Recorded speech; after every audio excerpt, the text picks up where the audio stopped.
What's up, audience? This your boy Jay Genius. Special episode, Trash Talk with GGS.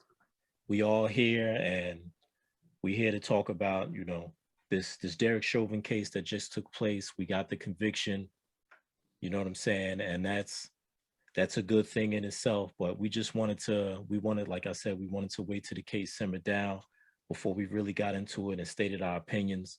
And we wanted to talk to you guys about it. So, here we are, special episode. We're going to get into it. So what's going on, fellas? Everybody good? Yeah, what's good, man? Yeah, man, I'm good.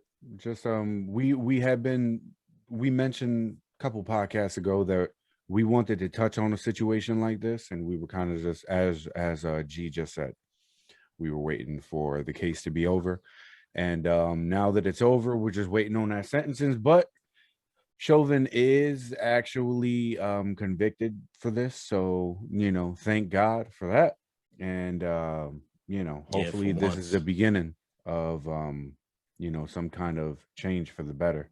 You know what I mean? They got it right for the first time.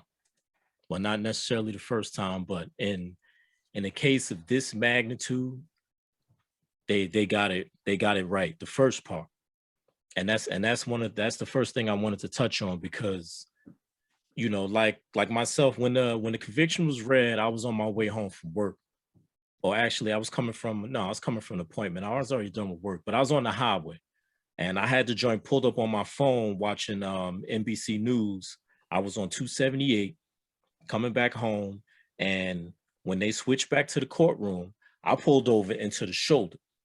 And I stopped my car because I wanted to ingest all of this to make sure that I heard what I was hoping to hear. And we did.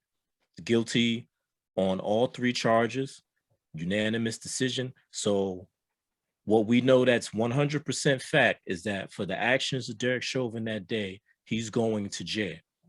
And, I got emotional, teary-eyed about it, because it's like I said, I've been looking at this whole thing with a side eye anyway, because we know how these things go and how these stories normally play out.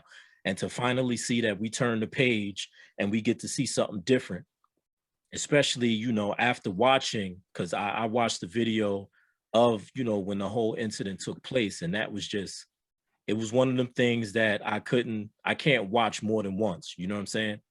Yeah. It's just one of them things that draws up a lot of emotion, a lot of anger in me watching that type of stuff.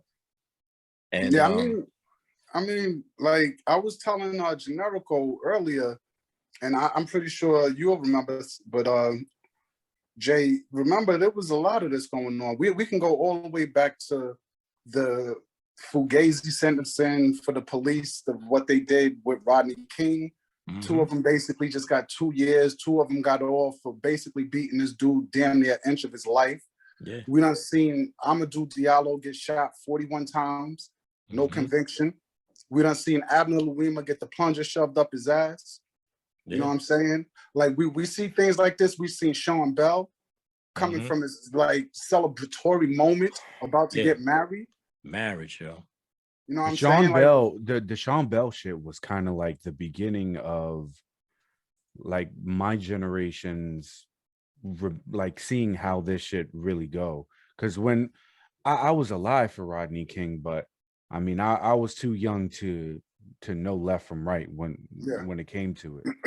But the Sean Bell shit was like one of the first that I really remember where it was like, whoa, really? It's like that. Yeah. And ever since then, all of these names, and I mean I got a whole list in front of me, man. It's too many. It's too many, yo. It's too many. It's too many. And I agree that him being Chauvin being guilty that's a win for the community. It's a win for America. That's a win for America. It's a win for America. And the face of the whole country watching under the microscope too for this case. Yeah. With all of the marching and everything that was going on for previous things. Right. I got to give Biden his on that. He did the right thing, because like I was saying before, I really wonder if Trump was in office, if things would have been handled the same as far as the selection of the jury process and things of that nature for this outcome. You 'Cause you think know he that- would have? You think he would have had control over something like that? He was powerful. He was the president, and he was stubborn. I'm pretty sure he could have pulled some strings to Yeah. have certain people Yeah. No, you're not right. make the I jury, mean, it's not possible. It's especially when he's trying to Yeah. stick to a specific type of representation.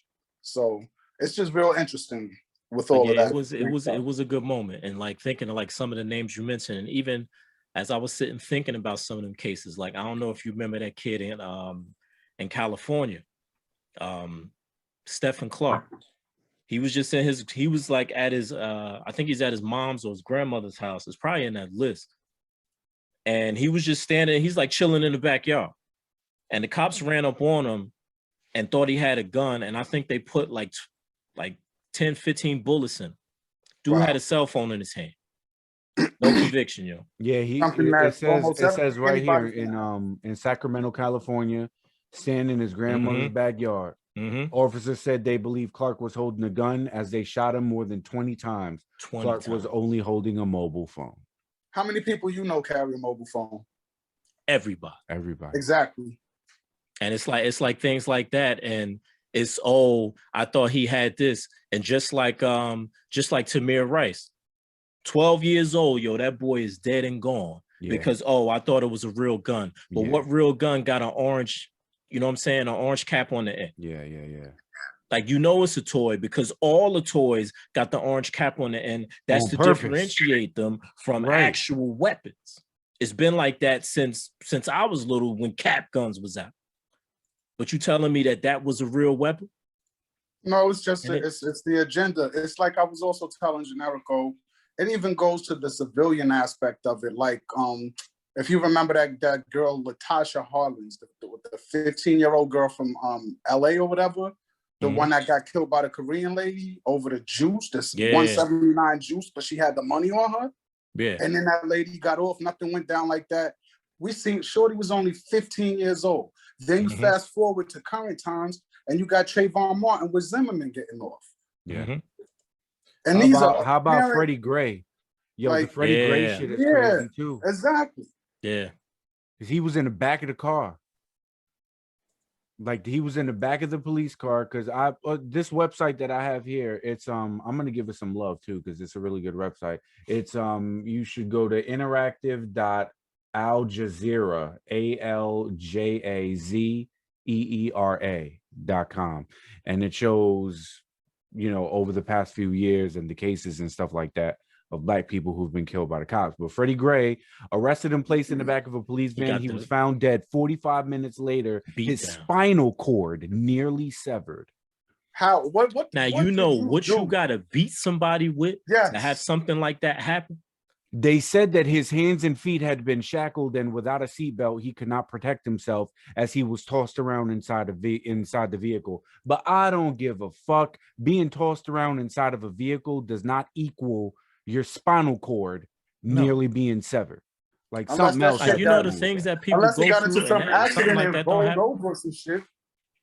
No, they just beat the shit out of them. But they would have been better. They would have been better off if they would have had the car like wrecked up and brought them in like that and be like, "Yo, we flipped over. I don't know what happened to it." They could have. Nah, but it's okay. You want to know why it's okay? 6 officers were charged in connection with Gray's death. 3 were acquitted, and the other 3 had their cases dropped. Of course, so it's all good. Of course, crazy. But the man is gone. But the man is gone. And I think just yesterday they buried Dante Wright, which he got killed in Minneapolis. Just got shot by that female cop, Kimberly Potter or whatever, or something like that. Now she's in custody, but I thought I had my taser, and you pull out the gun. Yeah, get the fuck out of here. Like a taser, if my memory serves me correctly from what I've seen from watching these shows and stuff, a taser is like a bright yellow or something to that effect. And a gun is a gun. A taser weighs the same amount as a gun? I have no idea, bro. But aside from the color, it's also in a different spot on your holster. So you know that, okay, my taser on the left, my gun on the right. So you know, if you reach with your left hand, you're reaching for the taser. You reach with your right hand, you're reaching for the gun. Even if you cross your body, you know, all right, if I cross over, I'm on my right side. All right, if I cross over, I'm on my left side. Like, you know what you're reaching for. You know that. And even before, like, oh, in the heat of the moment, I pull it out, I do it. As soon as you do this, you see what's in your hand. So do you see bright yellow or do you see a gun? Unless you just reacting. You're so scared that you just pulling out and squeezing. I call bullshit on that, man. You know what shit feels like in your hand. Like you said, the weight, I wouldn't think that the weights are the same. I can't say yay or nay to that. I don't think so. You know what's in your hand, yo. You know how you holding it. Yeah. You know what it feels like. You're trained for this. Yeah. So don't give me that bullshit. That's bullshit. Yeah. She knew what she was doing.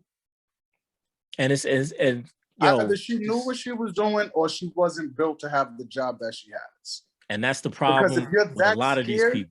Exactly. If you're that scared to where you can't decipher if you're holding a gun or a fucking taser in any given moment, then that is not the job for you. And however that process went with you getting hired, that whole shit needs to be reevaluated, bro.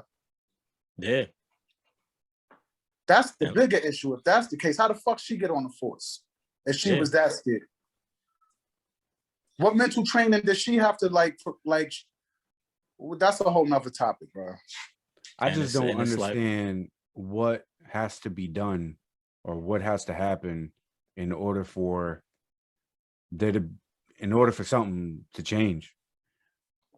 Well, I mean, hopefully that this law, which I haven't really read into it because honestly, man, I don't even really have faith in it that it's going to make it through the judiciary process. But they got this George Floyd Justice and Policing Act law, which they, brought about actually last year, not too long after the actual event happened. But like, do I really have faith that it's going to make it through the House and through the Senate and all that? Not really. Even with this, what does the law say? It's about holding police more accountable for their actions. Like, to me, like what New York is doing is what the nation should be doing, trying to get rid of qualified immunity. Get rid of that shit. Get rid of it. Yeah. Like, if you're going to take on this job, you're going to take this badge, you're going to take this gun, you should be held accountable just like a person just out in the street. Like a civilian. You should be held more accountable because you are more knowledgeable of the law. You're trained, right. That's what I would love to see. And it's like, okay, we got a couple convictions, like, the Botham Jean shit with the chick Amy Geiger that rolled up in my man's house and killed him. He was on the couch just eating ice cream, chilling in his apartment, eating ice cream. Man dead and but you know what they said it was some next level with that, where they was dating each other and like that was some whole next level to where, like, she said she thought she was in her crib. Yeah. Now, come on, how stupid does that sound? Yeah. It was more so like they were saying that they was dating or whatever. I think he might have heard that. Possibly ghosted her or some shit like that, and that could have been her get back. I never even heard that angle. Yeah, that was the underlying story that I had heard about that. So, but my whole thing is though, is like, you walk into a house, as soon as you walk in, you know you're not home. The decor, the whatever's this and that. Okay, you say you're in the height of the moment and, I'm stressing because I was on the phone with whoever I was talking to and I was out of place and I thought he was a burglar. What burglar come in your motherfucking house, sit down on your motherfucking couch with your motherfucking ice cream and watch TV? Yeah. Right. Yeah. What burglar do that?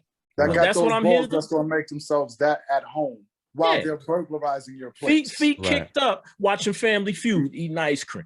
Yeah, okay. Or whatever he was, what burglar does that? And my thing about that is like, yeah, she got convicted. Yeah, she got sentenced to 10 years. Now, is 10 years a long time? Yeah, but guess what? Death is way longer. He ain't never coming back. So 10 years, and the judge want to hug her and they want to rub her head. Like, fuck all that. Yeah, I remember that. Like, fuck all that. With that 25 to life. Yes, because he's not coming back for the rest of somebody's life. He's not coming back for the rest of his family's life. Exactly. He's not coming back for nobody. Whoever he was close to, they will not see him again. For the rest of their life. Exactly. Right. So you shouldn't be able to see whoever you want to see for the same amount of time, especially you killed this dude on some for bullshit. nothing. Like what? No aggression, no nothing. Sitting here just chilling.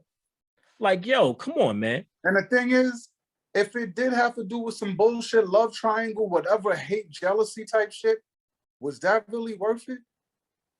Yeah, exactly. Like, while she's sitting up right now, even though she did only get 10 joints, it really was like you really had to be with that man so bad that you was willing to just sit in the worst conditions of your life for 10 years. Mm-hmm. Like, that's crazy. And she's just lucky that she got that. She should have, like we said, got more. Yeah, but it was just one of the things where in that particular time and space when all of this was going on, I'm sure she was like, man, I'll blow this dude away. I'll probably get away with this shit anyway. Let's do it. You know that's what's in the back of her mind because she on the force. Yes. And this was in 2018. So Yeah. you know who was running shit then, and you know what was going on. That's why I said it would have been interesting. Yeah. And it's like, yo, like, okay, those convictions, the Walter Scott joint, I think the cop got 20 for that, the joint in South Carolina, which I was surprised to see that a white cop gets put away for killing a black man in South Carolina. No hate, South Carolina. It's just one of them things. But you know what I'm saying? He got 20 joints. Now, is that a little, yeah, but still, like I said, death is forever, though. Mm-hmm. That shit is forever. You're not coming back from that. You know what I'm saying? And it's just like, yeah, you get a couple convictions here and there. And like now we're in this space where, all right, we got the conviction. Now we're waiting for sentence. Is Chauvin going to get 10? Is he going to get 20? I want to see 40, even though I don't think that's enough. Life, yo. That's my personal opinion of it. Let me ask you this. I don't think he would last 10 years in jail. No, if he's not going to gym pop, yo. He ain't going gym pop. Unless he get with them Aryan Nation. motherfuckers. Yeah, unless he do that. Unless he do that. The Aryan Nations. Trust. Look at him. Because you can't, Chauvin and Gen Pop, I don't know about all that. Nah, if he gets down with those, if he gets down with them, that's the only way he makes it, though. I see him doing that just out of fear. Yeah, he gonna have to. If he go to gym pop, he gonna have to, yo. Yeah. But let me ask you this. As far as Pastor Chauvin's situation, how do you think we should handle the other cops that were there and didn't prevent it? What happens if you get bagged with somebody that does anything? They make you an accessory, right? Yeah. Right. Those are accessories. Yep. So you need to hold the L just the same. I agree. You're an accessory. You didn't stop it. You should have did something about it. You didn't stop it. So you're an accessory to that. So should you hold what he holds? Should you hold life? In my opinion, no. But like 5 to 10 joints, 10 to 15 joints, I'm all right with that. Because like I said, that man is not coming back. His daughter is growing up without her father. He's not coming back. Which is true. Right. So I 100% feel that, like, hold people accountable. Because if I go out there as just a regular old black dude and blow somebody away, I ain't coming home. And we know that. I ain't coming home no time soon, or I'm not coming home, period, because I'm going to leave the scene in a fucking body bag. That's what I was about to say. You'll be lucky to make it to the fucking precinct. You know what I'm saying? But yet these cops get to walk away a couple years and come back outside and be citizens? Like, nah, fuck that. You took somebody's life, period, over a supposed fake $20 bill. Over that. And let's dig into it, because I know, Smills, you get down with the conspiracies. And I wanted to get your thoughts on this. Because remember, they said that Chauvin and George Floyd used to bounce together at the club. Yeah. Yes, they did. Yeah. Now, my theory about it is some shit went down back in the day, and Chauvin felt some type of way about it. That was whisperings in the wind. Yeah. And it was, when I, like how we say in the hood, I'm going to see you when I see you. Yeah. And he saw him. That's what I really feel like the underlying, because for you to sit there to the point where the dispatcher testifies that she thought the fucking screen was frozen because you was just on him. They to the broke point that where shit down, son. They broke it down into like the time frames, and Yeah. it was some craziness to where he was kneeling on him for like 5 minutes and change. Then dude was gasping for like 50 something seconds. And then when he was not moving or responding, he still was kneeling on him like that for Yes. over 3 more minutes. Yes. And at To a point, me- yo, he to picked me his that foot up comes off the across ground. like you got a grudge for somebody. Yes. Oh yeah. Oh yeah. And look Like- at his face when he's doing that shit. Yeah. Stone face, yo. Yeah. That's what they No said. emotion. That's what they said. They No kept playing remorse, over and nothing over and like over. that. I wouldn't be surprised if they knew each other from back in the day. Some shit went down, just like you say. He was, I'll see you, Yeah. and because I that's really feel it. you gotta have a grudge to just be on somebody, and they're constantly saying like, "Yo," and I don't want to hear all of the, "Oh, well, you know what? Well, he was high." And I thought he was Yeah, high. Like, I don't give a Get the fuck if fuck I'm outta here. high or if I'm not high. I don't deserve to die. If yo. I'm telling you that I cannot breathe, then you take your fucking knee, or if you got to put your knee in my lower back, Exactly. do that, do Exactly. something, but get off my neck.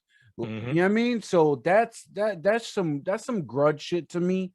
But I don't want to go and make assumptions, because if it's not true, then we sound crazy as fuck, and I ain't gonna do all that. I mean, nah, I don't know if it's true or not, but just knowing how things transpire in the world, yo, and to see you him want to do always that keep in mind that we basically are here to spark a conversation. We're not saying we're news reporters.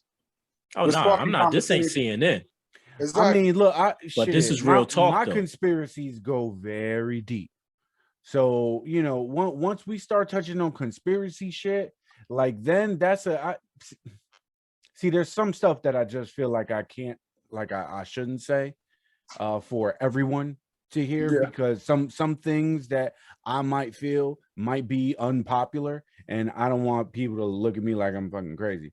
But you know, the Sandra Bland shit, for example. Whatever happened to Sandra Bland? I'm still wondering.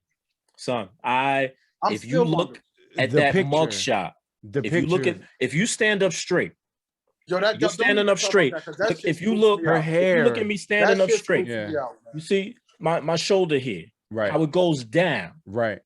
Because I'm standing up straight, and by gravity law, if I'm just standing here, my shoulder's going to drop. Right. Why her shoulders like this? Yeah, right. Right. Who stands like this and to take a picture? If you look at her hair, yeah, her twists were going back, kind of backward. And so what we're getting at is that I've always kind of felt like the Sandra Bland shit was some calculated, terrible shit that went down once she got put away. And I forgot what she even got arrested for. What did she? It was a traffic stop. It was a traffic stop, and then it escalated because she didn't want to put out a cigarette. What I'm gonna say is, if you want to entertain the conspiracy portion of some of this stuff, Google Sandra Bland mugshot, look at the picture, and remember what we said. Google whatever happened to Sandra Bland. Use your own judgment on that. Yeah. Yeah. But getting back to Minneapolis and this case, another thing I want to bring up is just the contrast of what happens. And I'm not trying to make this a 100% race thing, but it is, in my opinion. Of course, when it comes to the case that we're talking about, when it comes to what just happened here, and I got two prime examples out of Minneapolis. 2016, Philando Castile. We saw that on Facebook Live.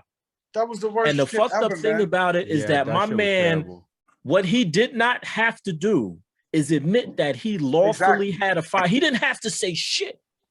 But he said, "Officer, I lawfully have a firearm. It's registered, whatever." What's the point of getting a registered gun? If we all have the constitutional right to bear arms, and he was fortunate enough to not have no felonies to where he was able to get that license, what's the point of getting it if when you do get into a situation with the police that you can't let them know the situation and then move accordingly? What's the point of having it? Obviously, the worst part about Philando Castile is that he died. That was not. Didn't that happen in front of his daughter? In front of his daughter and his girlfriend. His But you want to talk about 4-year-old daughter. conspiracy? You don't think that was purposely done and put in people's faces? What, For a black man to lawfully own a firearm, tell the police this, and still get bodied in front of his daughter? Or if that wasn't his physical daughter, the woman that he was with daughter. Mm-hmm. You don't think that was a calculated move to be on some, we don't give a fuck about your license? Right. Whatever that shit was, yo, my thing about it is that it just brings about the point that you can't even abide by the law and walk away. No. Not if you brown. Not no more. You can't abide by the law and walk away. And you get bodied in front of your girl and your child. Now, okay, she was kind of young, but she's gonna remember. So I remember a few bits and pieces from when I was 4 years old. Maybe she'll be fortunate enough not to remember that, but your girl's always gonna remember that. Hopefully she's fortunate enough never to see that video. Exactly. And that's the other thing. There's no way that's gonna happen. That's too right. That's gonna be tied to the Wikipedia page or some shit like that, man. Exactly. Yeah. So that's forever out there for the universe to see. It just, what people need to understand, like I have this conversation with a lot of people. Like my mom, for example. My mom means well, but sometimes I really have to kind of break down like Black Lives Matter to my mom. My mom has gone through her share of little things here and there. My mom used to work on Wall Street, so she worked with a bunch of white guys. So they would look down on her, but she never got like racism like what some people have experienced. So with this stuff going down, my mom, like with the whole when Black Lives Matter came out, then there was something called the thin blue line, where it was a black and white picture of the American flag with a blue line going through. I just saw it on somebody's bumper sticker today. And that's it's kind of like the opposite of Black Lives Matter. Pretty much saying blue lives matter, right? To where, oh, well, you got to respect the police for going out there and putting their lives at risk, yada yada and all that. And my mom was about this thin blue line shit, and I had to tell. Let me say this. Yeah, I think that might come from an angle of perspective, because if you're on that Blue Lives Matter bullshit, because I call that bullshit, because this whole whatever lives matter shouldn't even be a thing. Agreed. You know what I'm saying? 100% agreed.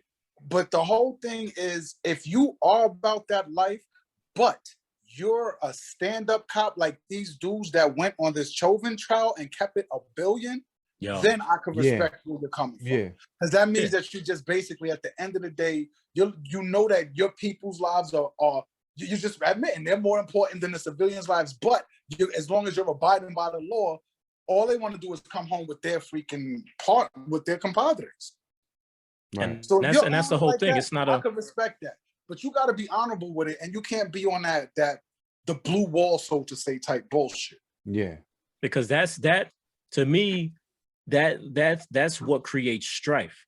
And granted, I wear this shirt because this with what's been going on and what we're talking about, and just in general, yo, I'm tired of seeing us get laid down, because that's what it feels like doesn't matter. But exactly on the flip side, yeah, I got one of my closest friends is a sheriff. You know what I'm saying? So yeah, as long as you're doing what you're supposed to be doing and you're actually doing what's written on your squad car, serve and protect, I have no issues with it. You know what I'm saying? But for because those we that need cops. Exactly.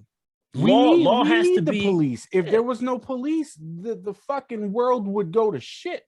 That's the inmates running the building type situation. Yeah, like you can't have that. You need some kind of law and order. But my thing is this. I don't like when some fucked up shit goes down, another black man dies, and I go on my Facebook or Instagram, and the first thing I see is people on some Blue Lives Matter shit. Like, oh, well, don't forget about the police now. Don't forget it. It's like, okay, you know what? Whoa, it's the same exact shit with All Lives Matter. And I'm gonna break down real quick how I feel about the Black Lives Matter organization versus the saying itself. Okay, because Smills, you're gonna fill me on this. All right, the All Lives Matter thing. We get obviously, motherfucker, all lives matter. No shit, my dog's life fucking matters. We get it, but right now, for the past very, very long time in America, as a matter of fact, we need to focus on what's happening now. And what's happening now is that Black people are dying almost every day. If it ain't by each other, it's by the fucking police. And this is what needs to be addressed right now. Not the fact that, yeah, obviously all lives matter, but the Black Lives Matter organization, it is to now. I only know this because I was watching DJ Vlad and Lord Jamar was on there. And Smells, you put me on Lord Jamar, and ever since you put me on Lord Jamar is the OG, man. I become Lord a fan. Jamar. Lord Jamar needs to win the 16-man tournament. But that's anyway, my guy. No, Lord Jamar was saying some shit. He was talking about how like the Black Lives Matter organization is really run by a white man. It's a cash grab. And most of the people who run that shit are sitting up in mansions right now, while a lot of people who have lost family members to police brutality haven't seen a dime from that shit. But your ass, I'm pretty sure that Vlad interview is very old because my guy is not fucking with Vlad right now, son. Who? Lord Jamar? Yeah, he's not. He's not fucking with Vlad no more? No, ever since Vlad tried to slander Minister Farrakhan and then wouldn't admit that he altered footage and shit like that, and he's blacklisted, man. I haven't looked at a Vlad video in God knows how. Really? Oh yeah. Okay. Wow. Well, regardless, that's just how I feel. I feel like people are just a little bit too fast to jump on the next wave and to retweet something or to share something just because they want likes on their personal Facebook. People are out here losing their lives, and another Black man dying is not an opportunity for you to get 100 likes on fucking Facebook. Yeah, and that's my thing. If you're listening to this and you feel a certain kind of way about what I'm saying, then motherfucker, I'm talking to you. You can email us. Trash talk. Email us. Trash talk with ggs@gmail.com. Hit the Facebook. Hit the IG. Slide because up in the DM and say something, because this is real out here, and motherfuckers want sympathy for their own shit, and that's fucking corny to me. And on that note, I'm gonna step off of my soapbox. But it's the truth though, because that's why, like, I don't jump on Facebook putting up pictures and posts and this, because that's how I feel about this whole situation. Is how I feel. I'm not here, now we have a platform, and I wanted to use this platform to spark a conversation, and hopefully, whoever comes across this, get involved with the conversation, or either they get what they get out of it. They get their jewel and they leave. And because now that we have a platform, then let's use it. But aside from that, I very rarely post about things when they happen unless they really strike a chord with me. And when I do, I say what I gotta say and I bounce. And all this adding stuff to your story and all, like, okay, I understand. And if you do feel strongly about that, and that's how you get down, that's how you get down. And I don't fault you for that, but that's just not the way I choose to move. You know what I'm saying? Because this thing's more important than a Facebook post or Instagram story. But just trying to rally us back in before we get all derailed and shit. But I just want to say one more thing to that. One more thing, real quick. Post a picture of you at a rally. Yeah. And put that shit on Facebook. That's what you do. That's what you do. Because that means you out there. You a foot soldier now. That's more important than putting a meme up or something like that. You know what I'm saying? Exactly. Or if, like I said, if you feel strongly, say what you got to say and go ahead. But But back to what I was saying here, because we brought up the Philando Castile case in Minnesota, and I want to bring up this other case before we get back to, you know, really kind of breaking down what happened here with George Floyd. But do y'all remember the shooting of that lady Justine, I think it's Demond or something like that? No. She was it was a woman in Minneapolis. She called for the police because there was something going on and she needed some help. She had called 911 because she saw somebody getting beat up in an alleyway or something like that. Right? So the cop come, he was a Somalian American is what he was. So I consider that brown. He came and responded, and she was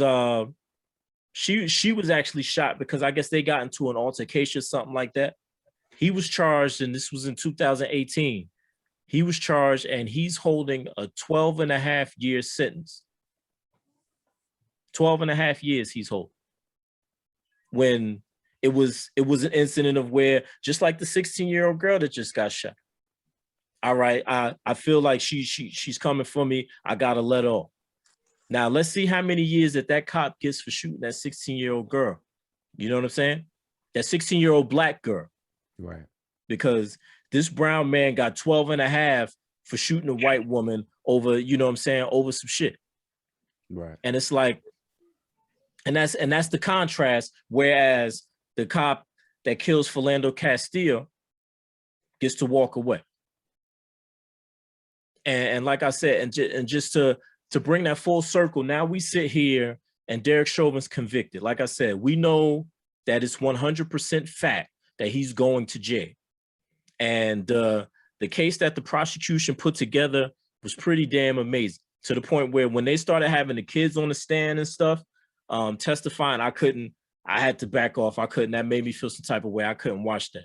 But I know when that, I think it was the chief police officer of the precinct, when he got up there and they started asking him, like, is this how you're trained, you know, to restrain somebody? And he just kept it 100% funky.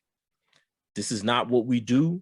This is not how it's supposed to be done. That is not protocol. Like, and it was so good to see that blue wall of silence crumble a little bit, because it's like, now it came to a point where it's like, yo, like, my man, like, this shit is too, we can't save you now. And then it was like, well, somebody finally stepped up to say that this is wrong. Like, fuck that blue wall of silence. This shit is not right. And I think that was really the big point. Accountability. That's all that we ask for. Yeah. It's just, if the citizens are being asked to be held accountable for their actions, you should too. Exactly. If you violate, you got to get dealt with just like the citizens when they violate. That's all we ask. Like, and so should the other cops that was like, there. you can understand things happen in the call of duty. That's the nature of that job. I know But that when if you I'm in a violate, car that's and different. if I'm in a car and that car gets pulled over and there's drugs in the car, it may not have been my drugs, but I'm going to go to jail. Yeah. So them cops that were there with Chauvin, they should go to jail. Yeah. Because you didn't do nothing to stop it. One of them said, "Oh, you've been down there for a minute." But you know it's wrong for you to even say, "Oh, he." One of the cops alluded to, like, "Yo, you is he? Like, you want to turn him over? Is he all right?" I forget the cop's name that said that, but when something like that comes out your mouth, you're alluding to the fact that you don't agree with what's taking place, and or you know it's not right, and you do nothing. Yeah, then you need to hold that L too. They all wanted to be. Bars, they all were watching to see if anyone was going to be the one to be like, stop, but none of them did it. I wonder why. Because they didn't want to break the blue wall of silence. The code, man. The code. And it's That's crazy. The crazy part. That's corny. It's crazy. Yeah. You know, I really wanted to be a cop. Up until like, it's not like up until fairly recently. Cop. Yeah, it's not like every cop is a bad cop. I just don't know what I'll do if I see some fucked up shit go down in front of me. Like, I'm gonna feel obligated to want to say something, but then there's like, like you said, like that blue code of silence or whatever, like that shit is like respected inside the precinct too. So Because I wonder what the repercussions of it is. I wonder what happens to you if you violate the blue wall of silence and the rest of the cops know. Man, you could whatever. be blacklisted completely from ever getting another position like that. Exactly. You know what I'm saying? Exactly. I wonder really what those repercussions are about. Yeah, but who cares? Your conscience is to say it's better off to let some wrongdoing take place up until the point somebody loses their life. Because once again, there's no coming back from death. That's it. It's over. Which we understand, but when you really sit back and think about today's society, bro, who is really on it to where they're gonna take that route over the paycheck route? The way I think about it is cowards. If you're not built for a specific profession, you shouldn't do it. Meaning, if you're like a racist or something like that and you don't judge every person equally, you really shouldn't be like a doctor or a cop or people that's responsible for people's lives. You got to find something else that works for you. It really comes down to that. But most people is just going for that paycheck, my dude. And when you go for that paycheck, you're just gonna do what you got to do to get that paycheck, man. Yeah, it's but not then gonna, a lot of racists become cops on purpose because then they have a reason to, and they have an avenue rather to take their racism out on people. Like if get paid for it. If I'm get paid for it at the same time. If I'm a racist and I just don't like black people at all, and I become a cop, I'm probably more inclined to pull over a black person and probably be a dick. You know what I'm saying? Like that's all calculated shit. Yeah, definitely. And it's just, but it's like, okay, that's what it is, and that could be the truth. But in this case in particular, all right, say put the conspiracy about them working together out the window and just say if that was the case. All right, I don't like black people. But do you have any, you also don't like just it to do that to somebody? You have some sort of callous in you because you have no regard for life. Now, I wouldn't even if you would say no regard for black life, okay, I wouldn't say that. Then how would you describe it? It's a mental illness when you're a racist. When you really believe that a black man is 3/5 of a man, and you can go with that as far as being realistic, you're mentally touched. This person is 100% man, just like you. He just has a different complexion. But if you can mentally make yourself believe and go with that notion, there's something wrong, bro. Nah, it has to be. But it's like, man, and that's the thing that really struck a chord for me. It was just his face. Like when you watching his face, remorse. There was no emotion on his face. It might as well have just been a piece of paper. That's what brings the disgust feeling that most of us have. Yeah, you know, this in particular, more than some others, feels a little bit more like blatant, like more of like this was like undeniably a murder. Yes. The whole shit that happened with Breonna Taylor was a murder in front of his daughter, bruh. What happened? You hear the Castile situation? That was horrible. Yeah, he tried to play it off like he kept saying it's gonna be okay. Because come on, bruh. You get like you knew that was coming, and there was no reason for it to escalate to that level. Yeah, it was just him supposedly being scared because he said he got a firearm. And now it's like, don't reach for it. Don't reach for it. Dude ain't hardly moving. Don't reach for it. Don't reach. Bomb, bomb, bomb, bomb, bomb, bomb, bomb. If he wanted to blast him, why the fuck would he have told him he had to burn on him? He would have just pulled out, shot that nigga, and they would have bounced. Yeah. Right. Yeah. That's what he gets for trying to do the right thing and protect himself in the chance case that the cop says, step out the car, I'm going to search it, opens the glove box and finds a piece and shoots you anyway. So he's like, let me try to avoid that by keeping it 100. And that's what the truth gets you. Yep. I think the fact that this one with George Floyd, the fact that there wasn't a gun involved with this. That's why he didn't get 25 to life? No, I'm just saying it makes it, to me, it makes it more like fucking sinister. Like you killed this motherfucker and you use your fucking legs. Bare hands and shit. You bare hands. And he didn't. That's what I'm saying. Like back. It's like anybody could go like this. You know what I'm saying? But it takes a real sick motherfucker to take the breath out of someone for as long as he did with his fucking. He might as well have sat there and fucking choked them for the world to see. That's why I say the real killer is the one that'll kill you with his bare hands versus the shooter, man. And that's why this feels different for me. Like it's not just a shooting. This was a blatant murder. I got you. That's what I'm saying. It felt like the lamb was brought to slaughter, yo. That's what it felt like to me.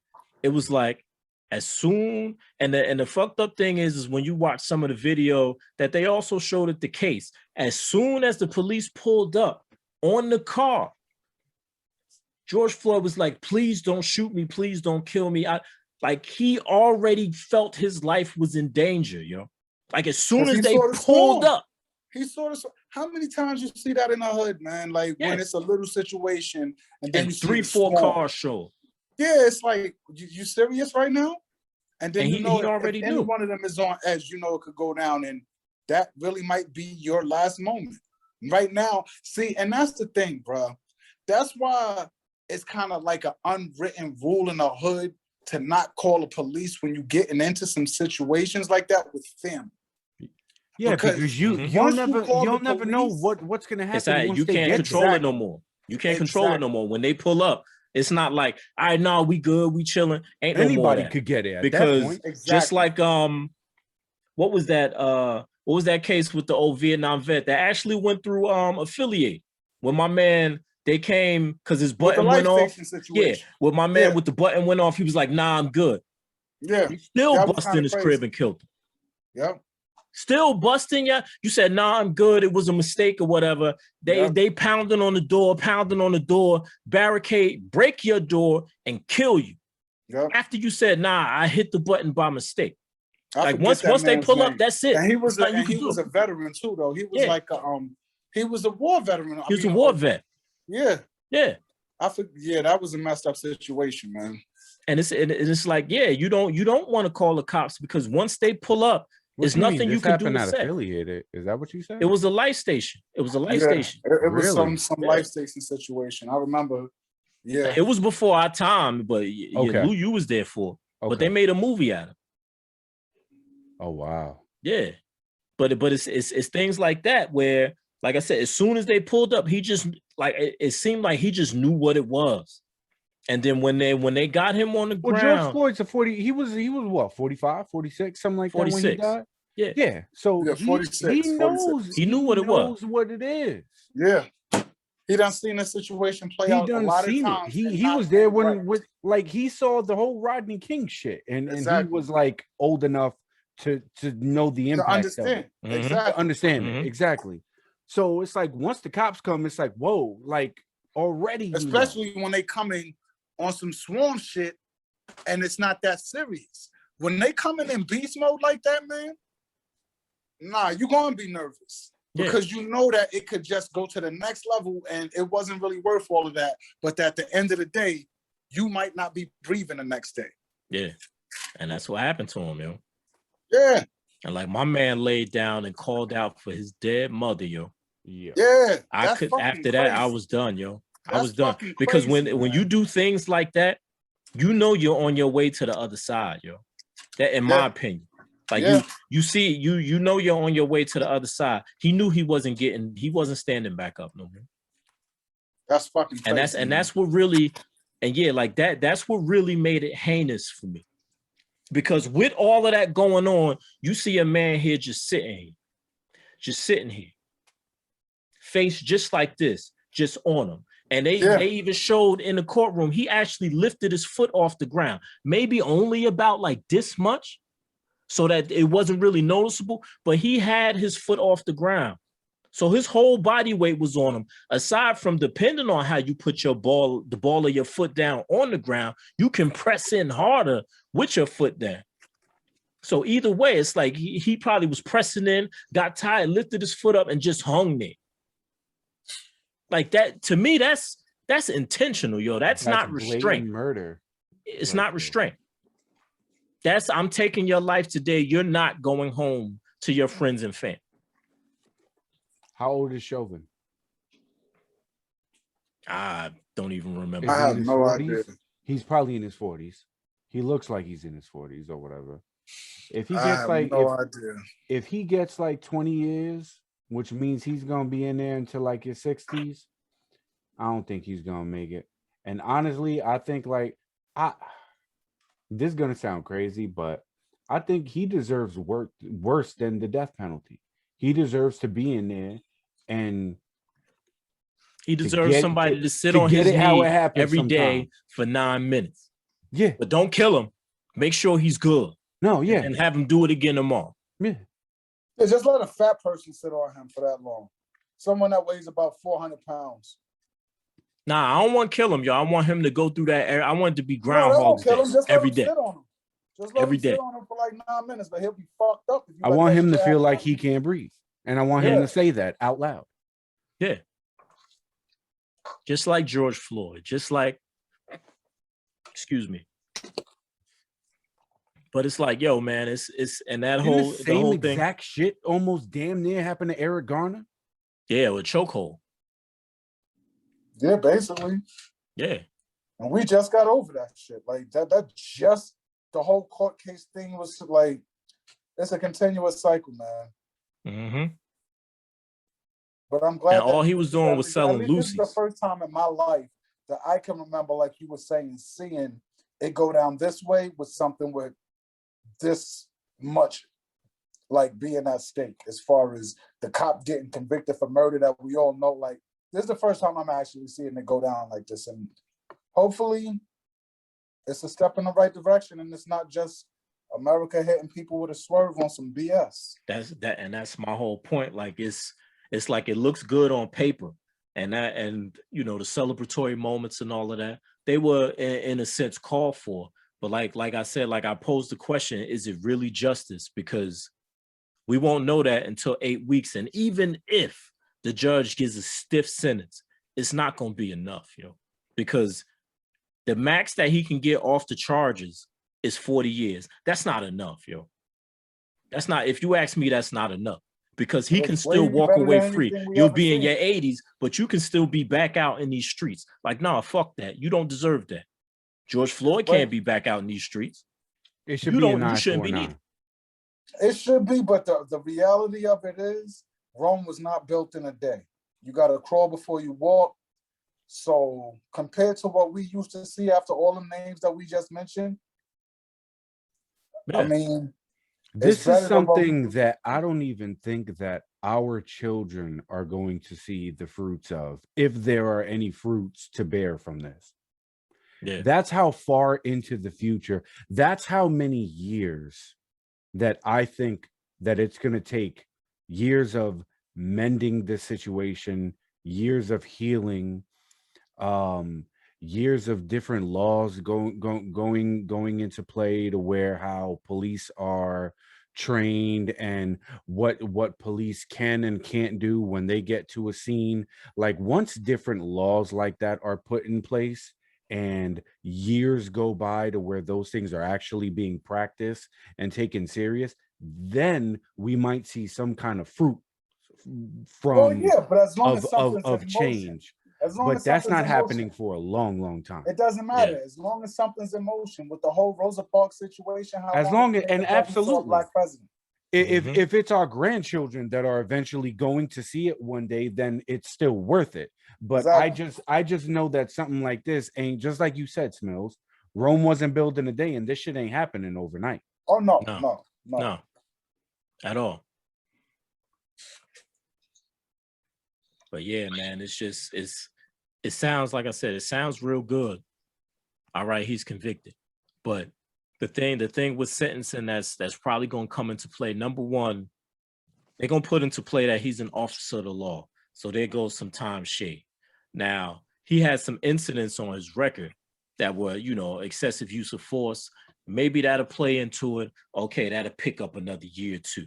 But he But doesn't then- have a prior he doesn't criminal have history. priors. So that's gonna shave a couple years off. Exactly. The officers that was speaking against him, saying that was not procedure enough. That was the best part of the whole thing. You have police officers really on some both current and former. You violated everything right there.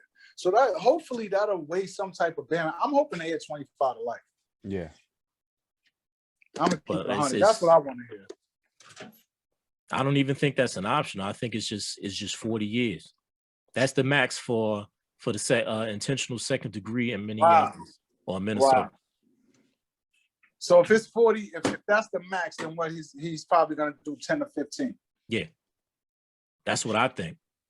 Yeah. So he can be back out in these streets by 2031, 2036. Like, nah, man. Like, fuck that. Don't be surprised. I'm not that, and that's the whole point. And that's why I wanted to bring that, Everybody I wanted to bring thought that up. Zimmerman was going away. Yeah. You could Zimmerman's a fucking millionaire, bro. Let's not even talk. He done wrote books and all of that shit. He got bread out here off of that. Off of the trade, yeah. He got bread off of killing a young black kid for no reason. Yeah. Yep. He got bread, yo.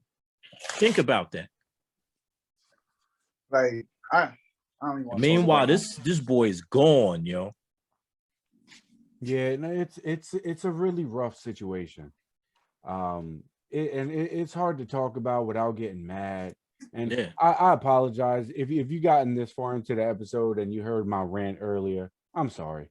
It's just this whole thing is really touchy. And just like I said, this one in particular, not that the other ones haven't affected me in a way, but this one in particular, it's just something about it. Something about his face, his smug look on his face, that privileged fucking look on his face, like, I'm a white cop and I could do this and nothing's gonna happen to me. And to a degree that's what was going through his mind. Word up. It's just disgusting to me, bro. So yeah, straight up, yo. I feel the same way. Like this case, when I watched that video for the first time, and like I said, when I got to that point, I finished it one time. I can't watch that shit more than that.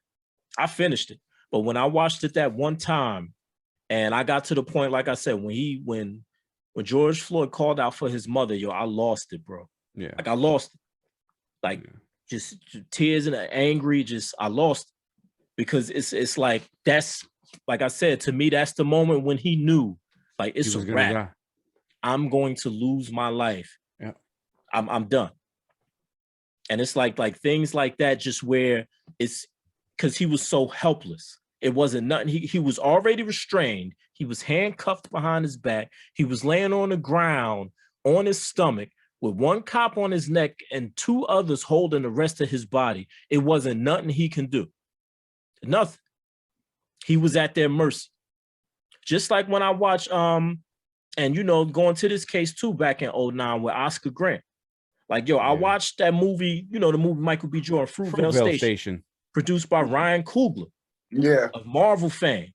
But I watched that movie one time. I can't watch it no more. Yeah, it's bad. Yeah. I can't watch it no more because it's the same thing. Laid out on his stomach. You can't do anything. And that's a movie, that's a reenactment. But the thing about it is that that really happened. Story. It really happened. It's based to off this true young story, man. So it really happened. It hits different. Yeah.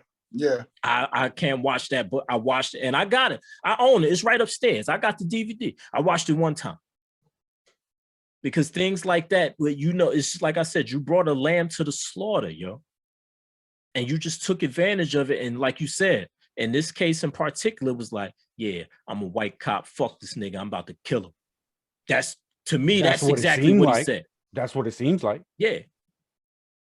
And no watching the little bit of the case that I did watch and just looking at his face, like just sitting there, just eyes just glazed like nothing. No, you don't see nothing on his face.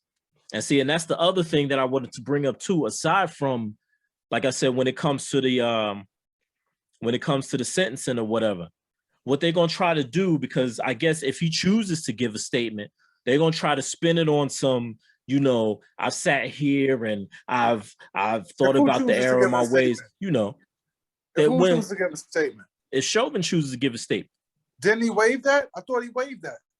I'm not sure. Maybe he did. Okay. But okay. you know how they try to swerve that in there and how they, you know what I'm saying? It's like, yo, speak your truth. Speak your truth. Keep it 100. Like, don't give me that, because he's gonna try to do that to get the little time shaved off. What because the hell is he gonna you're say? Gonna get sorry? But you know how it go. I've learned the error of my ways or some bullshit like that. Like, keep it 100. Yo, I killed this nigga. I'm mad I got caught. That's what you keep. That's basically say that, because if that's the truth. Say some shit like that, son, I would just probably like. I respect that because it's the truth. I would probably just be like on some next stunned level, like, no, this is the Twilight Zone, bro. Oh yeah, I wouldn't believe it was happening, but it's the truth though. Because what other reason do you have? You don't have another reason to do that, to where you're pointing a taser at the EMS worker talking about you're in plain clothes, I'm not moving, when she's trying to check for his pulse and you about to tase her while you've been on this man's neck for 8 and some odd minutes. Yeah, they pulled up and like their EMS, like, get the fuck up, yo. That was intentional. There wasn't nothing, that was not restraint. And that's the shit that it makes me feel some type of way, because when you see this stuff taking place, even though at this point it's not unbelievable to see these things, they're not shocking anymore. No. But it's like, damn, like, does anybody give a fuck out here? It just keeps happening over and over and over. Like I said, the state of America is so fucked up that every time a black man gets murdered by the police, or any time that there is a mass shooting, I'm not surprised anymore. No. When that Las Vegas shit happened and that motherfucker opened up at, what was it, the Mandalay Bay or something like that, and I heard about it, yo, I said a quick prayer for everyone, but deep down, I wasn't surprised, because motherfuckers is wilding now. Yeah, the world is fucked up, and you just gotta, yo, Smills, you said something a couple episodes ago at the very end of the episode, which is like the truest thing that everyone needs to do nowadays. Just watch yourself out there. Yeah, man. Watch how you move, watch how you talk, watch who you talk to, watch what you do, and watch who you do it with at all times. The best thing that you can do in 2021 is stay the fuck in your house. And if your name is Breonna Taylor, that don't even fucking matter. For real. At all. You can't even be sleeping in your bed. You can't be sitting eating ice cream in your apartment. You can't be a little drunk. You ain't even safe in your own house when you ain't doing shit. You can't even do that. Let me not drive. I mean, this ain't the best place to fall asleep. And maybe it wasn't intentional, but I fell asleep in the Wendy's drive-thru. You can't do that either. You can't have a cop protect and serve and say, you all right, just pull it over and put it in a parking space, get yourself together. That's what they're supposed to do. Yeah, that's what you were trained to do. That's your job description. But what do you do though? And it's just a messed up thing that, like you said, it angers me, it frustrates me to see this going on all the time. But am I surprised? Nah, I'm not surprised. But that's the problem. That's the problem. The problem is that we really are being trained to see this as normal thing. Mm-hmm. Yep. That's the sad part behind it. And it's not even just an American thing. It's portrayed so much in America that it goes worldwide. They really treat us like a second class citizen anywhere. Yeah. Yeah. And it's because of the way that we are portrayed. Yeah. Yeah. That's the crazy part, man. Mm-hmm. But yo, I'm just hoping that I hope that the judge really gets busy on him, yo, because you deserve it. Like, and as damning as that ever, and the prosecution with the amount of witnesses that they brought up, they put together a case that was tight. All the defense had was he was on drugs. We saw him put some drugs in his mouth. Oh, he had an oversized heart. He had like you had nothing. This dude ain't have a leg to stand on. And of course, all right, it's your job to defend him. So you're gonna come up with all of this bullshit. But you ain't have nothing. The prosecutor came with hella witnesses and facts. And them testimonies, and like the main video that we saw when that young girl testified, I couldn't watch it no more, yo. Because it's like, yo, people like saw this shit happen in real life, and she's fucked up. Like this is ingrained in her because it's in her literal mind because she was there watching that happen. And it's like, yo, man, and you have to take these things into consideration. Like, fuck that he was a cop. Fuck that he don't have no priors. Fuck all of that, yo.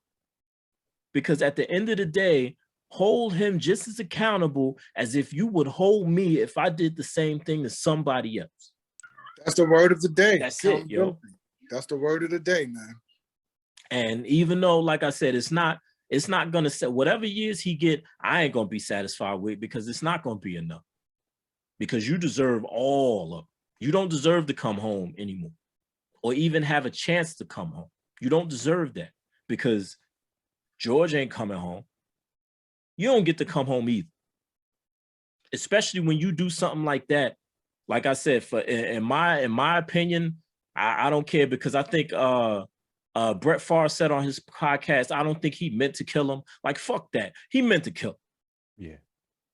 Like, and can't nobody convince me otherwise. And if you believe that he didn't mean to kill him, holler at us in the comments. Email us trashtalkwithggs@gmail.com, and we could talk about it, because he did. It ain't no way in hell you sit on somebody's throat, their neck, where their breath comes from, for almost 10 minutes, and I'm sure you're 200 plus pounds, and you weren't trying to kill somebody. That's not restraint. And your chief police officer said it on the stand. The medical examiner said on the stand, homicide. Like, these people said that on the stand. That's what you meant to do. That was your goal at the end of that interaction. You know, I've never understood the justice system when it comes to handing out sentences, because I watch a lot of forensic files, and all these murders and all of this shit. You know, I'll see damn near the same exact murder on 2 different episodes, but they get 2 different sentences. One person is like, oh, they got out in 23 years. Another person, they get triple life. What the fuck is triple life? Like, how does that make, like, I never understood the justice system. Like, oh, I wonder if background plays a part in that, though. Like, how many times you've had running with the law and all of that type. But this is the thing with Chauvin, son, because he doesn't have any priors. But he had a couple little instances. He has a history of he has reports of incidents of excessive force. But he doesn't have a criminal history. That's a strike against police, just like strikes against civilians for doing bullshit. I mean, those should be strikes against him that are taken into account. Mm-hmm. But you already know, it's like we've already said, he's a cop, he's a white man, he's in his 40s, and he doesn't have a criminal history. He's gonna get no more than 10 years. And that's it. It all comes down at this point. It's a luck of the draw. It comes down to basically the stuff in the case, of course, and everything like that. But at the end of the day, it comes down to the judge and how he feels. Yeah. Does he have empathy for the situation, or you know, does he have empathy for law enforcement because he's technically in law, he's a judge? Or is it, you know, does he feel the way Chauvin feels about, you know, as because if you ask me, that was blatant racism. Right. Does the judge have that, you know, on his case? Like, Not to yeah, say, you honestly, know, like, not to put that would on the that judge or nothing be like like that, but that's what it all comes to. Let me ask you this though. Should that be looked at as a hate crime? Will you really get down to that? By definition, If they can, I wouldn't say that. And I mean, I get where you coming from. If they could prove that that was some black white thing. Yeah. See, they weren't going at that. Well, angle. That's hard to prove though. We can answer that particular question. We can answer that question by answering another question. If George Floyd was white, would he be dead right now? Would Chauvin have kept his knee? And would Chauvin have put his knee in his neck in the first place if George Floyd was white? Now, if you answered that as in, oh, if George Floyd was a white man, then he would still be alive right now, then yes, it's a hate crime. And that's what I believe. I believe to a degree it's a hate crime. Because, you know, Chauvin looked at George Floyd like he wasn't a man, like he was a fucking animal. And he treated him like one. And he did it because he's a black man. So that's a hate crime in my book. Yeah, that's what that's my whole point. By definition, when you go to how a hate crime is defined, that would be hard to prove. But from what we saw, yeah, it's a hate crime. Like, just the look, just if you take everything out the picture, just put into the picture, like forget cop and forget $20 bill and forget all of that. Just put into the picture these three things: white man, black man, and white man's face. That makes it a hate crime for me. For you to be on somebody and just look with like your hands in your pockets. In your pockets. You cooling. Chilling. Cooling. Like he kneeling down waiting for Shorty or something. Cool. Word. Yeah. No. Yeah. Yeah. Look. It's a fucking shame, man. And it's just like, you know, you say it every time, like enough is enough. Like this shit gotta stop. But there's still people out here, especially people with guns and badges, that just walk around with these type of these type of emotions or just these type of personas where like, yo, like niggas, like fuck these black people. I don't give a fuck about them. And you can't, it's not like you can just go out and weed them out. And that's the fucked up part. And then everybody has a claim, oh, I thought it was a taser. Oh, I thought he had a gun. Like, that's not how you're trained. That's not how you're trained. But these excuses are getting people off. And that's the killer about it, because it's becoming like accepted. And well, hopefully this is the beginning of the era of accountability. That's what I'm saying. And that's the other point, that hopefully this being as high profile of a case that this is, and it going in the direction that it's going, that it really sparks change. Yeah. Aside from, you know, our administration in the White House that can help really push things through, I hope it really sparks change. Like this George Floyd Justice and Policing Act, hopefully they start getting the ball rolling with this again, because it's really been sitting stagnant since last year. Hopefully now it's really time that it starts moving and things start happening. I hope they pass the qualified immunity thing in New York. Hold these cops accountable, yo. Because at the end of the day, when you go home the same way I go home, as a man or a woman going home. That's what you are. You're not that gun in that badge. You make the decision. The gun don't shoot itself. Home to their family. Yeah, correct. That's it. So if you get to go home and this man got to go in a box because of the decision that you made, you should be held responsible for that. Because the flip side is, if I sent you off in a box, I'm definitely not going home. For real. I might end up in a box next to you. Keep it 100. Like, hold these people accountable, yo. And in this case, he's been held accountable. But like I said, the amount of time he's going to get, plus I'm pretty sure all 3 sentences are going to be served concurrently. So that means whatever they'll give him 5 here, 7 here, and 10 here. He's just going to serve 10 because they all going to be ran at the same time. That's usually how it go. Right. I wish they'd break it up. Maybe that'll make you feel a little better about it. But, you know, in 8 weeks, we'll find out. And hopefully this is the beginning of, you know, if you're a cop out there and you think like this, hopefully this is the beginning of their eyes opening up. Like, okay, well, I can't just do whatever the fuck I want to do anymore. Not in 2021. Hopefully, man. That's what you want to think, that this shit shook some cops where they's like, yo, right. Oh shit, they locking us the fuck up. I gotta chill. Word. I just hope motherfuckers is getting shook now. Yeah.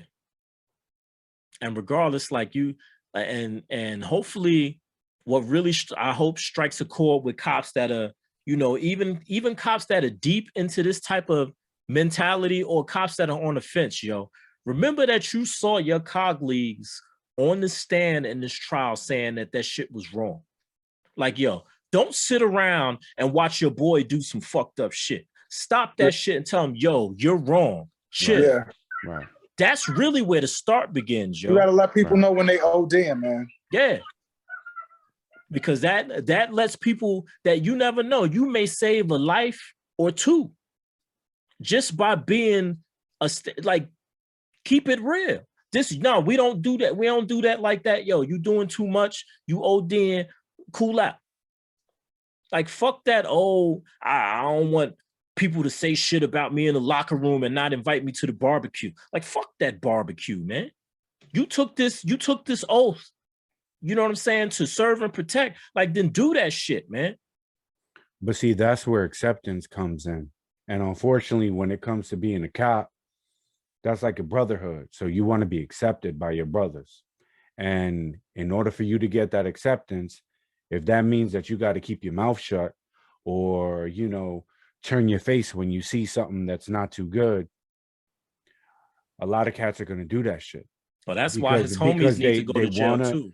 For the reasons that we said earlier, aside from that, they want to be accepted by their quote unquote brothers.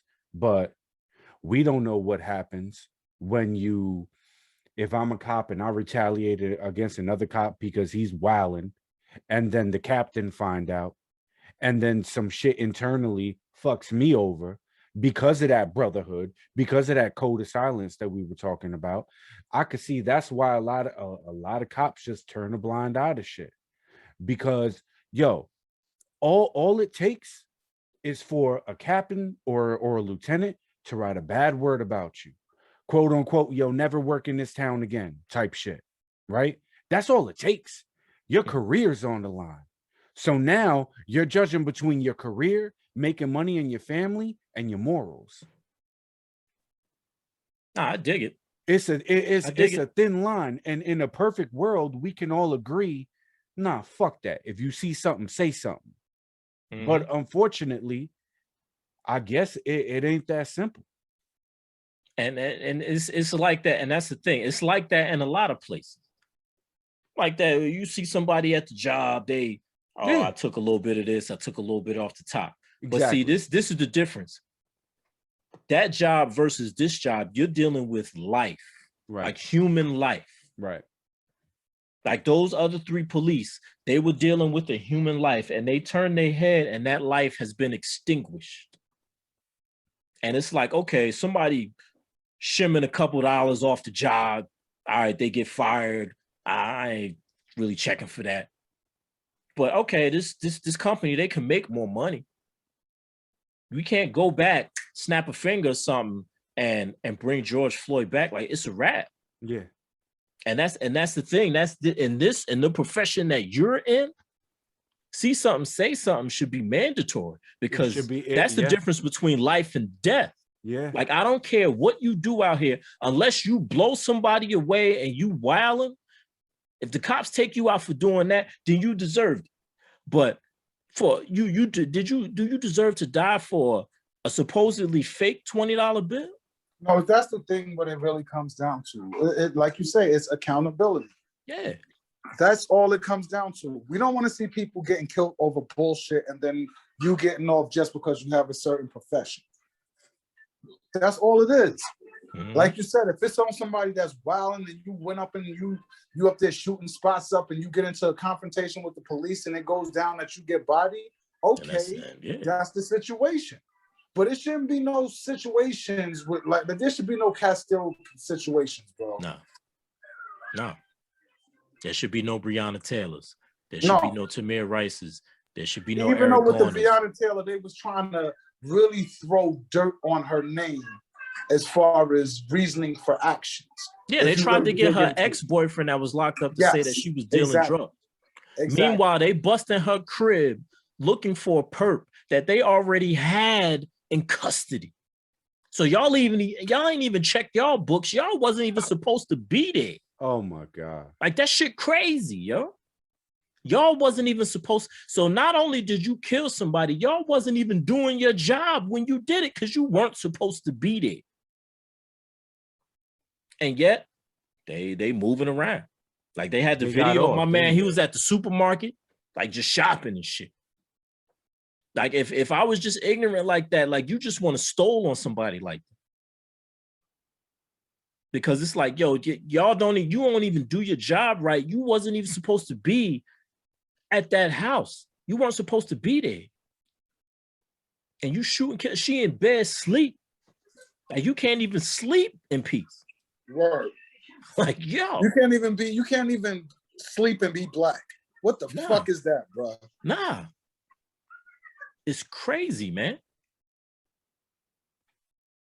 And this is the thing, like that. And like we said, like you've been saying, accountability, like, okay, now they got rid of no-knock warrants out there. But is that really gonna stop it? No.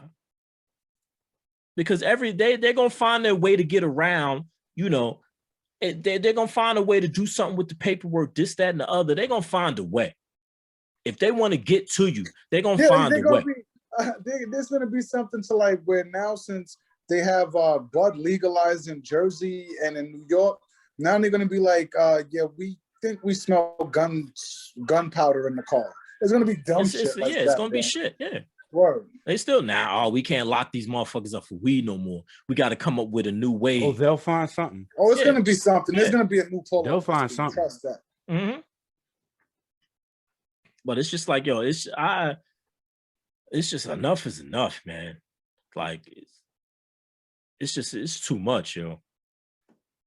And like I said, it's just I don't know. My human nature just makes me so angry about this because it's like, yo, these are people, like these are, you know what I'm saying? These are fathers and mothers and sisters and brothers. These are people, yo. Like if you stand and go look at your father or go look at your sister, like these are people. They're the same. We all are the same. Like this is what it is. It's melanin or no. That's all it is. At the end of the day, you cut my arm, you cut their arm. You cut anybody's arm. We all bleed the same fucking color and breathe the same air. And ain't nobody on growing back. Exactly. Right. Like it's all the same. Like it's bullshit, man. It's just like it gotta stop, yo. And I don't know how, but like I said, I'm hoping that this case here really starts to spark some type of change and really on the back end. I hope some cops watch that shit and watch their colleagues get up like, yo, that blue wall of silence now, that shit is shaky now. If I really go out here and start wilding, I got to tighten up. And I really hope that's what happened because the beginning catalyst of change is actually changing the people who possess that mentality. And to me right now, where we are, that's the biggest part of it. I'm shook now. I don't want to go to jail. Right.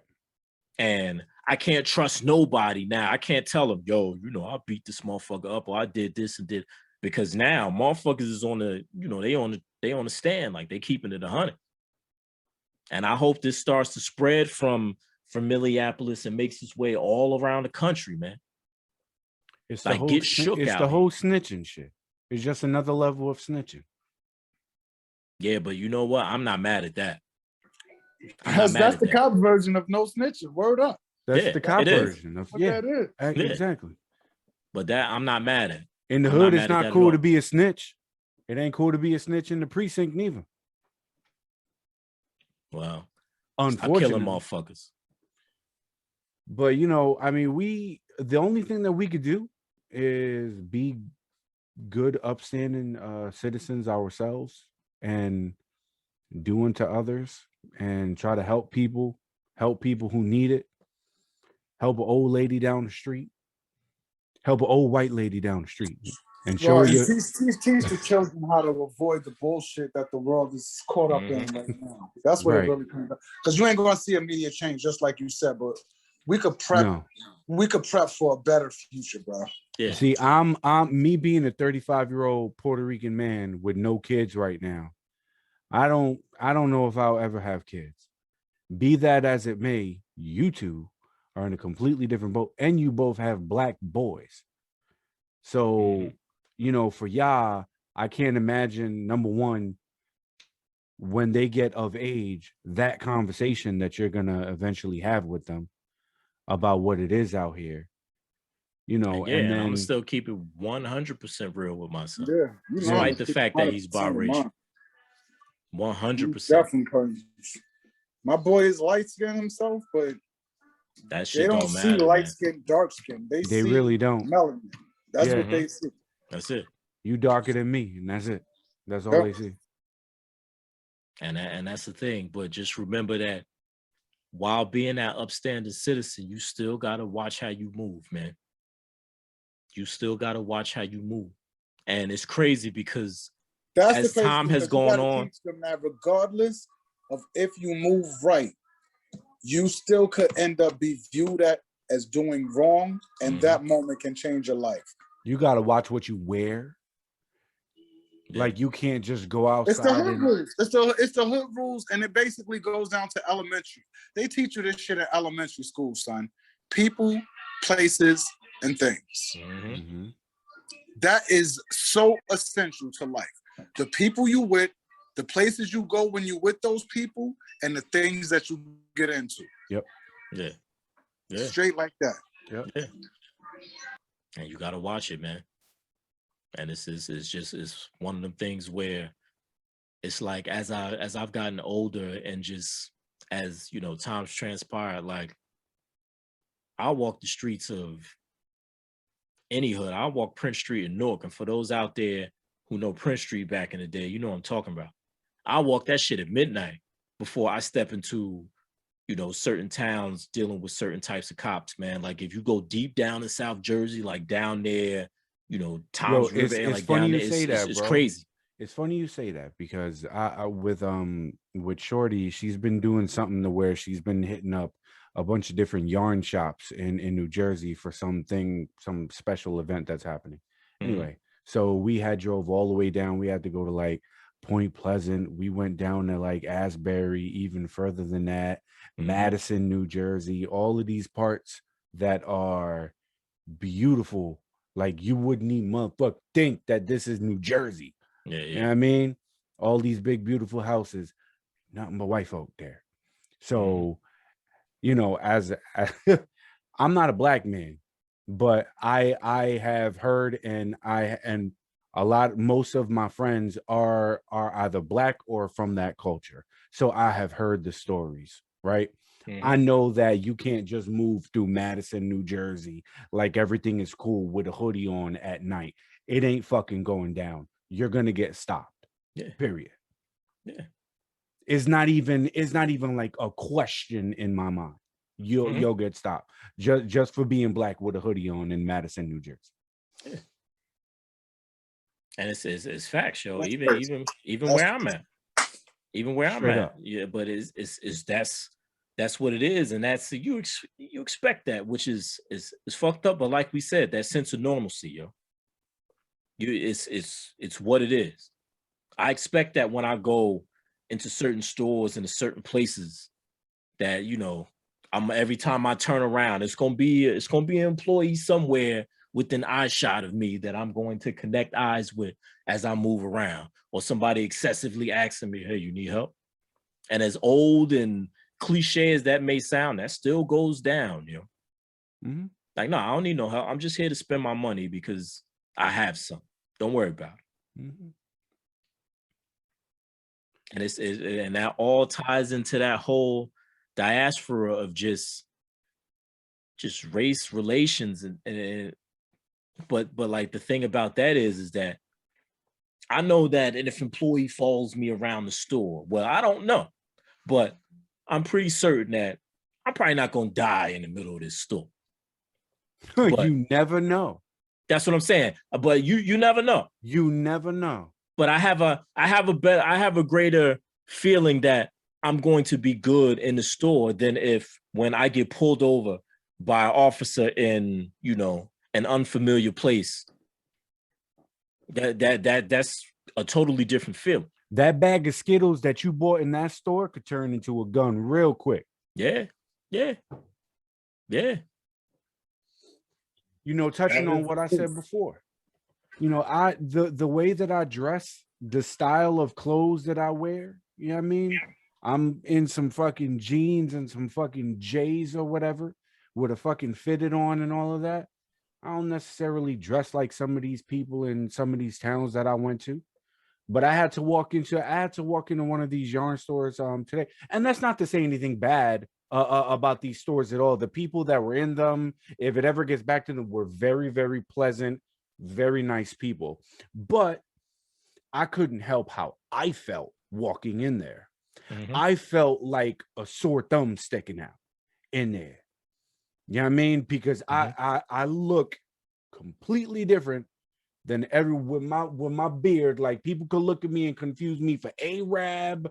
Like, it's like I've gotten a couple different things. And I've gotten looks from people and stuff like that. That's why I go into these places and the octave of my voice automatically goes up a couple levels. Mhm. Like, I got to be with the, hey, hi, how are you? Nice to meet you and all of that. Just so you hear that I'm not some thug or whatever like that, even though that's not necessarily how I talk all the time. But I'm doing that to please other people because I don't want them to look at me like, oh, this nigga just came up in here. Well, let's keep our eye on him, you know, because I might be stealing some yarn today. You know what I mean? And that's just me being stupid, but it's the truth, man. You got to watch how you walk. You got to watch how you talk, how you dress. See, this is the thing, Jericho. The difference between me and you, I wouldn't do that shit. I'm going up in there. I'm talking the way that I talk, because I'm up in here for a reason, bro. And I'm spending money. Respect, man. And if you can't fuck with my money, fuck you. Respect, bro. And that's how everyone should be. You should never ever be afraid to be I'm yourself. spending my money.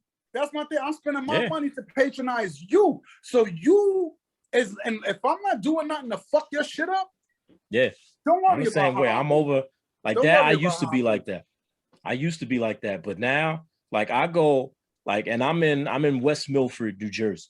So you tell me how many. Matter of fact, I'll put it into perspective. My circle of houses that I live in, right? This whole circle that I'm in, I guess it's about 10, 15 acres, maybe about 35, 40 houses, right? In this whole circle. You know how many black people live in this whole circle out of those 40 houses? One. Hi. I'll not say two. Hi. And I move around just like this. I sit out in my garage and work on my car, listening to Hot 97, Ebro in the morning, mad hip hop, because like you said, I spent my money and I bought a house here. I'm here. I go to Target out here wearing this shirt, and white people like, oh shit. And it's, you know, like, nah, I'm going to move around the way I want to move around because I'm comfortable being who I am. Now, do I walk up on a white person like, yo, what's good, my nigga? Like, no, I don't do that. No, I don't do that. Do it like that. You don't do it like that. No. Yeah, I don't do that. Hi, how you doing? You know, whatever. But that whole feeling uncomfortable moving around, like, nah, I don't do that anymore, bro. I go to Target in my fucking pajama pants, slippers, and I shop. And they like, look at this motherfucker. Yep, I'm here, but I got a wallet and I can pay for my things and leave, and I'll be back. Because I've earned that right. I've earned that right. I'm here and I've earned that right. You're absolutely right. You should never be ashamed of who you are and feel like you have to alter anything about yourself to please anyone else. You know, unfortunately, though, what it is now in 2021, some people got to do that shit because I understand. You never know. I understand it because you don't know if that person that's watching you says, "Oh, he keeps picking up stuff, looking at it. I think he's trying to steal. Let me call the cops." Skirt. Now it becomes a whole different situation. Do I think about that in the back of my mind as I move around, you know, in the North Face store, at the plaza, or whatever? Or what he doing picking up this $200 North Face fucking, because I might buy this shit. That's why. But you know what I'm saying? Do you think about that in the back of your mind? Oh, he keep seeing me pick up stuff. He might think I'm trying to steal. He might call security. It might become a thing. That's the whole thing. We shouldn't have to be thinking like that. That's like, the most common comparison that gets made is the difference of if you have a white person driving the car versus a black person driving the car. When you hear whoop whoop, if you don't get nervous, then you don't understand the struggle. Yeah. Yeah. And I mean, you don't have to have nothing in the car. You could be squeaky fucking clean. Yeah. And you still get nervous. Yeah. That's not good, son. You just know. Like, yo, that's not and good. I still, and it's been this way my whole life. When I hear it, you pull over, you turn the radio down, and you don't move until they're looking directly at you. I don't take my seatbelt off. I don't open the glove box. I turn my radio down and sit there. Then they come, they flash the light, they look around, and then while he's looking at you, that's when I take my seatbelt off. That's when I open the glove box and all of that, and I give him his stuff. And you don't say nothing. Yeah, okay, here. They ask you a question, you answer it, that's it. Other people going back and forth, what you bothering me for? Nah, we don't do that. No. Because you already know what it is. Once you escalate the conversation, it can go bad real quick and real bad. Yeah. Yo, I turn into Point Dexter like a motherfucker when I get pulled over by the cops. You should have seen me the other day. I got out of a speeding ticket because I put that voice on. He got me coming on Vauxhall Road, right off of Garden State Parkway, and I was going like 45 and 25 people. He was like, "Do you know why I pulled you over?" And I was like, "Oh, I know exactly why you pulled me over, sir. I was going just a little bit too fast." And I'm so sorry about that. Here, let me go and let me give you all of this stuff here. And then he goes and comes back. He's like, you free to go. And as soon as I'm like, "Thank you, sir." Roll up the window, motherfucker. And then drive off. I mean, you do what you gotta do, man. Yeah, but that's the thing about being, and that's what we were saying about being conditioned about these type of interactions with law enforcement. It shouldn't be like that. It should be comfortable. You should be able to move around while the cop's walking up and then not worrying about him thinking you reaching for a piece. You know what I'm saying? Oh, what he doing? He reaching for the blicky. You shouldn't have to worry about things like that. Because like you said, what am I doing besides being a citizen out here? Okay, you caught me. I was driving a little fast or light out or whatever. Whatever I did that makes you want to pull me over, I should be able to move around and not have to worry about getting shot. But that's how we have been conditioned because of situations like the one that we were talking about this evening. You may not go home. And but it's as crazy as it sounds, that's what it is. And it's fucked up. But it's 100% fact, man. And like I said, condolences to the Floyd family. I hope y'all find some peace in the conviction. And I hope that, even though the time ain't gonna fit the crime, but I really hope that the judge doesn't bullshit and just really, you know what I'm saying, hit this motherfucker over the head and make him an example to show these other motherfucking cops out here. And like I said, it's not all of y'all, man. So please don't take offense if you are a member of law enforcement. Because like I said, one of my good friends is a sheriff. So it's not about law enforcement hate, but to you ones, and you know who you are, whether you come across our shit or not, but to you ones that are on that bullshit, Y'all better start. You get shook, yo. They sending y'all niggas to jail, man. They're not. Well, hopefully, it's not a game no more. And I hope they do make an example of them, because that's the quickest way to weed out a few of them. It's not gonna stop them all, but none of these motherfuckers want to go to jail. They don't want to go to jail. They want to do what they do and get off. Now motherfuckers is going to jail. Yeah, man, same. I just want to say, to George Floyd's family and, all the other All the families families, who've man. lost someone to police brutality. Just hopefully that this is the beginning of a turning point, so to speak, and that we go a different direction. Yeah. Yeah, rest So up to all the fallen soldiers, man. yeah, And hopefully y'all rejoiced in this small victory, man, because yeah, this is a small victory right now. Yeah, it's small. Enjoy the moment. absolutely. And of course, we here, Trash Talk with GGS. If you've been with us, we see you, France. We see you, so we know you there. If you've been with us, we're fun. You know what I mean? We always talking shit, having a good time. That's what this podcast is primarily going to be about. But I said it in episode 1. Life happens, crazy shit goes down in life, and it's our duty to have to talk about that shit too. That's so right. if some shit go down, we're gonna have to touch on it, but we'll be back to regularly scheduled program on Sunday. We're gonna have part 2 of the tournament for sure. Yeah. But and then you can damn sure expect 8 weeks from now, when Chauvin gets the sentencing, that there's gonna be another episode like this. I got a feeling that it's gonna be some shit that we're gonna have to talk about then too. Yeah. Definitely. We definitely like Generico just said, man. We keep it fun and light here, but it's times where we also have to be connected to our viewers and connected to the world when things like this go down. And like I said earlier in this podcast, we have a platform, so we have the responsibility to make sure that our voice is heard for those whose voices may not be heard. Mm-hmm. And that's just what this was about tonight. And if you made it to this point of the podcast, thanks for listening, and we appreciate you, man. Like I said, back to or like Generico said, back to our regularly scheduled program on Sunday, Hip Hop Tournament Week 2. I want to hear y'all go back and forth about M and Nas, because that's gonna be a great conversation. We touched on that earlier. We'll revisit that. Hey, yo, shout out to Facebook.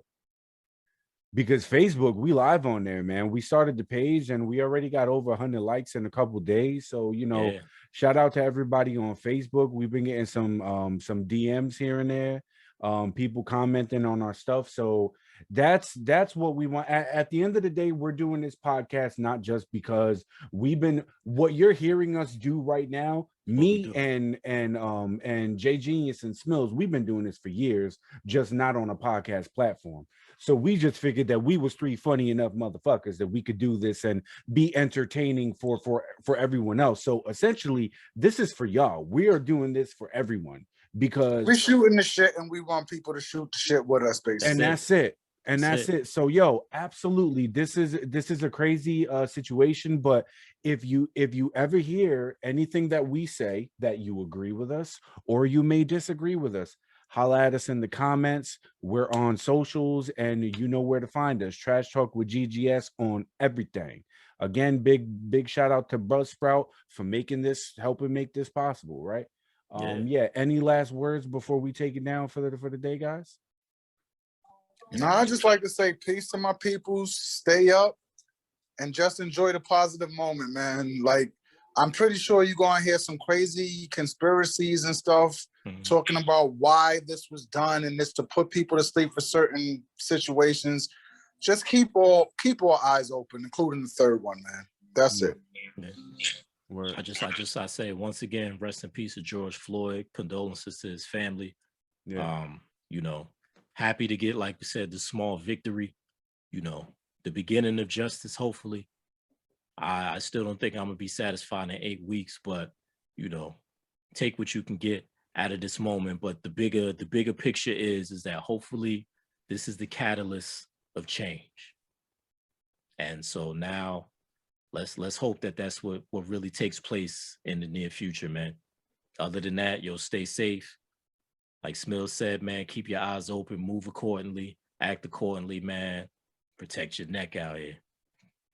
And with that said, we will check you guys this Sunday for another episode, part 2 of the Hip Hop GOAT tournament.